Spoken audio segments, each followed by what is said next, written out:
2014 ಅಕ್ಟೋಬರ್ನಲ್ಲಿ ನನಗೆ work order ಸಿಕ್ಕಿರೋದು. ಅಲ್ಲಿಂದ 2020 ಸೆಪ್ಟೆಂಬರ್ ತನಕ ನಾನು ಕೆಲಸ ಮಾಡಿದ್ದೀನಿ. 76 lakhs rupees.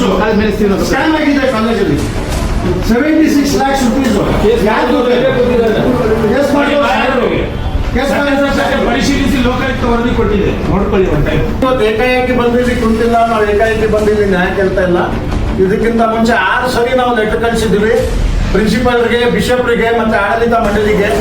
ನೋಡಿ ಸ್ವಾಮಿ, ಇಂದಿನ ಈ ಕಿಟಲ್ ಕಾಲೇಜಿನ ದುರಾಡಳಿತ ಮತ್ತು ಇವರ ಸಂವಿಧಾನ ವಿರೋಧ ಚಟುವಟಿಕೆಗಳು ಇಲ್ಲಿ ಮೇಲ್ನೋಟಕ್ಕೆ ಎದ್ದು ಕಂಡು ಬರ್ತಾ ಇದ್ದು, ಒಬ್ಬ ಬಡ ಗುತ್ತೇದಾರ ಅಬ್ದುಲ್ಲಾ ಬಡವಡೆ ಅವರು ಸತತ ಇಲ್ಲಿ 2012ರಿಂದ 2021ವರೆಗೆ ಕೆಲಸಗಳನ್ನು ಮಾಡಿ ಇವತ್ತು ಬಿಲ್ಲಿಗಾಗಿ ಹಗಲು ರಾತ್ರಿ ಅನ್ನದೇ ಆ ಕಾಲೇಜಿನ ಗೇಟಿಗೆ ತಿರುಗುವಂತ ಪರಿಸ್ಥಿತಿ ತಂದಿರುವಂತ ಈ ಕಿಟಲ್ ಕಾಲೇಜಿಗೆ ಒಂದು ಛೀಮಾಲಿ ಇರಲಿ.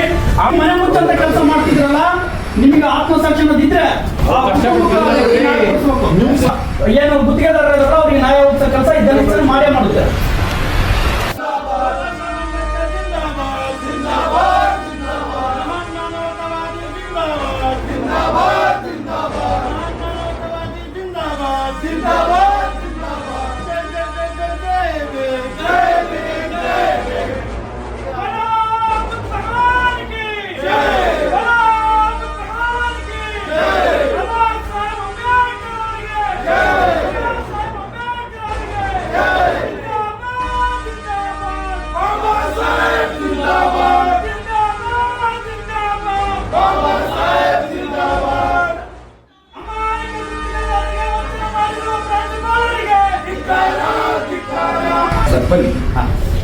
ಪೊಲೀಸ್ ಸ್ಟೇಷನ್ ಆಲ್ರೆಡಿ ಹೋಗಿದ್ವಿ, ಕಮಿಷನರ್ ಹತ್ರ ಹೋಗಿದ್ದೀವಿ, ಪೊಲೀಸರ ಹತ್ರ ಹೋಗಿದ್ದೀವಿ, ಎಲ್ಲ ಹಿಂಬರೆ ಆಗಿದೆ. ಹಿಂಬರ ಕೊಟ್ಬಿಟ್ಟಿದ್ದಾರೆ.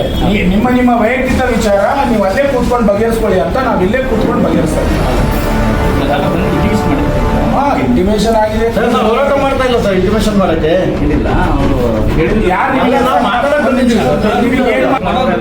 ಅಮೌಂಟ್ ಎಲ್ಲ ಲಪಟಿ ಸರ್, ಕೋಟಿಗಟ್ಟಲೆ ದುಡ್ಡು ಎಲ್ಲ ಕಾಪಿ ಕೊಡಿ ಸರ್.